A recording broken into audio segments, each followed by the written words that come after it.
Somos un partido llamado a hacer la tarea histórica que no han hecho los que han gobernado estos 200 años. Estos 200 años se han dado entre aristocracias y oligarquías y golpes militares y no han cumplido con tareas inmediatas que un país que intenta siquiera ser capitalista debió tener. Por ejemplo, la industrialización del país. Por ejemplo, un mercado interno que proteja al agricultor. Esa tarea que no la ha hecho la derecha es una de las tareas que nosotros consideramos que tenemos que asumir. En definitiva, hoy la tarea inmediata de todo el que llegue al gobierno es el tema de la salud.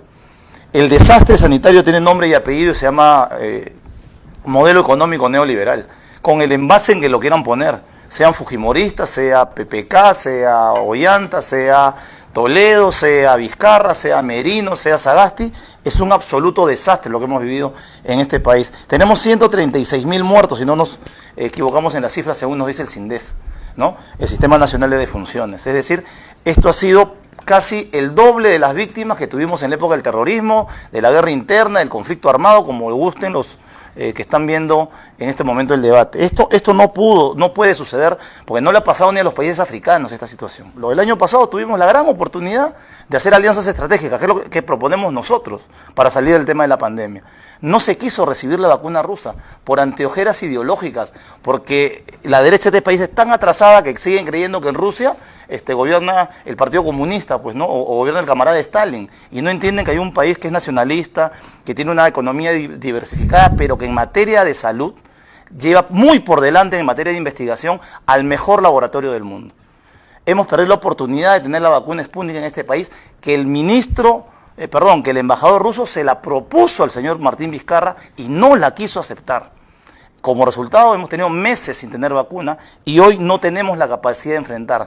Ni siquiera estábamos en la cola, que es lo más triste.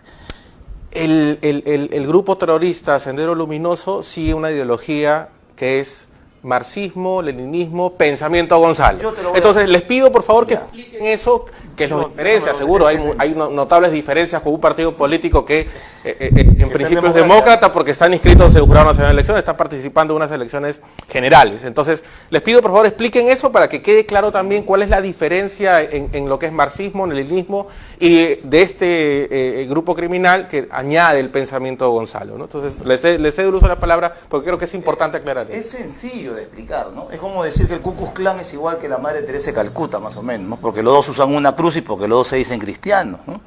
No va a ser lo mismo pues ese grupo evangélico que se dedica a llevar la palabra a los pueblos humildes del país que los pastores sacaplata que también existen en la... Cada uno es lo que realmente hace y no lo que dice. Y es penoso, ¿no? Porque es una de las demostraciones más grandes de que no hemos aprendido nada en 20 años, que cuando inmediatamente uno dice que es socialista o sigue el pensamiento seguramente de ideólogos que no han leído, ¿no? Si hoy existe democracia en este país es porque en los años 90, mientras algunos estaban de la mano con Vladimiro Montesinos y Alberto Fujimori, había una juventud donde estábamos nosotros que luchaba por la democracia. Los que estábamos jodidos en el país, luchamos por recuperar nuestra patria. Mientras los ricos hacían pachangas en las partes. Ese es pues, el motor de la historia. Que dentro de la gran gama, así como del cristianismo, de cualquier otro grupo que tenga filamentos ideológicos, hayan salido movimientos que son repudiables como Sendero Luminoso, por supuesto. Y lo decimos con autoridad moral, ¿ya? Porque si Sendero Luminoso mató, en el caso de los dirigentes políticos y de alcaldes a nivel nacional, la mayor cantidad de muertos de alcaldes lo puso Izquierda Unida. Esa Izquierda Unida de donde venimos nosotros. Yo trabajé con Alfonso Barrantes y Alfonso Barrantes era considerado enemigo de Sendero Luminoso.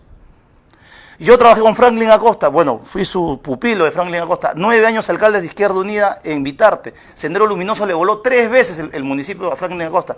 No nos vengan a contar el cuento porque nosotros sí lo hemos vivido.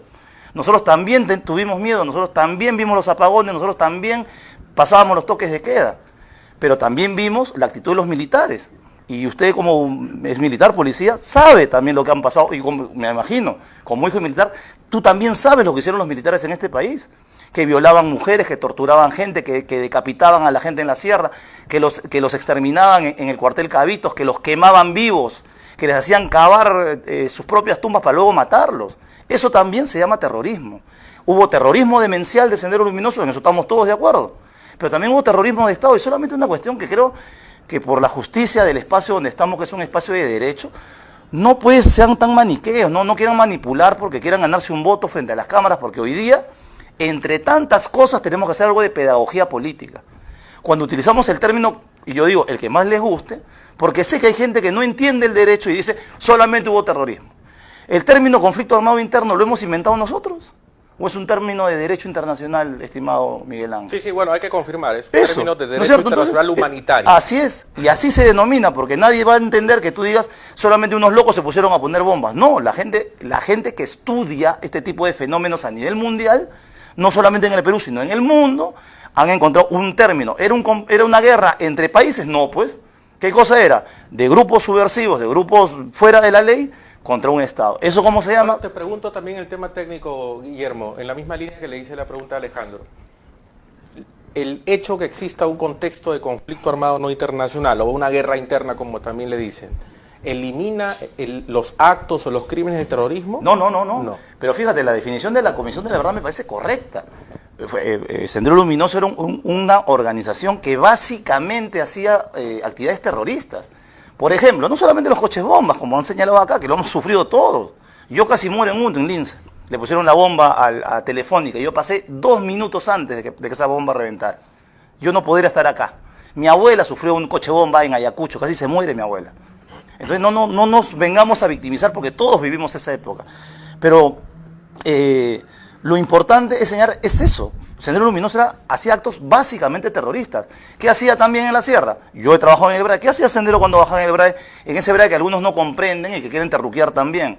Bajaban e impedían autoridades locales, autoridades comunales. Y si la comunidad no aceptaba, Sendero los mataba. Claro, eso como no pasó en Miraflores, como no pasó en San Isidro, eso no se cuenta en la historia. Pero la gente de la sierra, de ese sur que hoy está votando por Perú Libre, que sufrió el terrorismo de Estado y el terrorismo criminal de Sendero Luminoso, entiende completamente que la solución no es represiva, no es poner más bases militares, es darle desarrollo a la gente. Porque esos dementes que se levantaron encontraron caldo de cultivo en un país pobre, pues, que tenía 160 años de república y con las justas. Y si no es por un general progresista como el general Velasco, no se hace ni siquiera la reforma agraria y seguiríamos viviendo en la época feudal, pues en este país, ¿no? Donde los patrones le impiden a sus casi esclavos, ¿no? A que los miren siquiera a la vista. Agradecerle a Velasco, que si no hace la reforma Velasco, el caldo de cultivo que hubiera encontrado Sendero Luminoso hubiera sido mucho peor. Y eso es un consenso en toda la capa intelectual, incluido la derecha, que me sorprende que desconozcan aquí, ¿no? Así que no hagamos pues el fujimorismo sin Fujimori, ¿no? No te puede gustar, hay que ser muy escaso para creer que la izquierda te va a convertir en Venezuela, porque la derecha no nos ha convertido en Alemania, ¿verdad? La derecha no nos ha convertido en Japón, ¿no? No nos ha convertido en Canadá. Entonces hay que ser muy pequeño, ¿no es cierto?, para creer que porque tú eres de izquierda vas a convertir a un país en el peor que te gusta a ti, ¿no? Porque podríamos poner ejemplos de países desarrollados del norte de Europa que son socialistas y les va muy bien. La prioridad del país es refundarse en el Bicentenario. Esa es la prioridad del país. O sea, nosotros no podemos seguir siendo... Mira, te voy a dar unos datos que me parecen bien interesantes, ¿no? Economistas, no de izquierda, economistas de Harvard, de la Sorbona, han explicado qué va a pasar con el mundo en la economía post-coronavirus. Un tema que ni se toca en la clase política actual, ¿no? ¿Qué te están indicando? Que cada país va a depender más de su propia producción, por el temor de que otro virus parecido mantenga el comercio internacional parado, ¿no? ¿El Perú tiene capacidad industrial de algo? No. ¿El Perú tiene un mercado interno que proteja su agricultura? No. ¿El Perú fomenta a sus pequeños y medianos emprendedores? No. Estamos viviendo con el 74% de la población que sobrevive al día. Ese es el legado del modelo económico que defiende Somos Perú. Tenemos, antes de la pandemia, antes de perder este año escolar, antes de perderlo, teníamos 1.400.000 niños que no iban al colegio. 1,5 millones de jóvenes que no trabajan ni estudian, porque no hay fábricas, pues, porque no hay industria, porque acá se sigue haciendo la minería del siglo XIX, ni siquiera del siglo XX. Seguimos partiendo cerros, haciendo tajo abierto, sacando el mineral, subiéndolo a camiones, tirarlo para la costa y llevárselo para otro país. ¿Cuándo vamos a ver el valor agregado de todo esto? ¿Cuándo? Si siguen existiendo bancadas que, a pesar de lo que bajo la premisa suya de entender las cosas, no entienden ni esto que lo estamos viendo en la calle todos los días. Tenemos 200 conflictos sociales, 200. ¿Eso es normal en un país? ¿Tú conoces algún país que tenga 200 conflictos sociales solamente en el Perú y que se resuelven a sangre y fuego? La Asamblea Constituyente es por el entendimiento de la urgencia de todo esto que nos explota en la cara. Creemos nosotros que la democratización real de un país no son en función a cúpulas partidarias ni intereses de pequeños grupos, porque vamos a ser sinceros, pues hermano, y lo hacemos autocríticamente nosotros también, los partidos políticos no representan a la mayoría del país, pues. Entonces tenemos que devolverle el poder al soberano, permitir que las comunidades campesinas, los pueblos originarios, los sindicatos de maestros, los sindicatos de trabajadores, estén en la Asamblea Constituyente con su propia voz y digan qué cosa es lo que quieren, pues, que se acaben los intérpretes, como muchas veces quieren ser la mayoría de los políticos. Yo quiero decir algunas cosas fundamentales, ¿no? Nosotros apostamos por la industria. ¿Para qué queremos recuperar los recursos naturales? Para industrializarlos, pues, porque con eso generas trabajo, con eso generas riqueza. ¿Para qué queremos Asamblea Constituyente? Para hacer la segunda reforma agraria, para proteger nuestro mercado interno. ¿Cómo es posible, Miguel Ángel, explícame tú, que por estos benditos tratados de libre comercio nosotros exportamos alcachofas y espárragos? ¿Alguien aquí ha comido alcachofa y espárrago el último mes siquiera? O sea, por exportar cosas que no consumimos y que igualmente nos lo comprarían, porque bendita sea la tierra peruana, da para este tipo de cosas, nosotros permitimos que el arroz venga del extranjero, la papa venga del extranjero, el trigo venga del extranjero, 3 cosas fundamentales en la alimentación peruana. Y no apoyamos a nuestros agricultores. Mientras, por ejemplo, y no son países comunistas, ¿no? En Europa y en Estados Unidos fundamentalmente, se le da 300.000 millones de dólares en subsidios a los agricultores. Acá no le damos ni una pala. Entonces nosotros sí queremos una ley de consulta previa, pero de la mano no estamos en contra de la minería. Nosotros hemos dicho, bienvenida a la inversión extranjera, con cualquier bandera, pero que respete el medio ambiente, que pague lo correcto al trabajador y que industrialice la materia prima.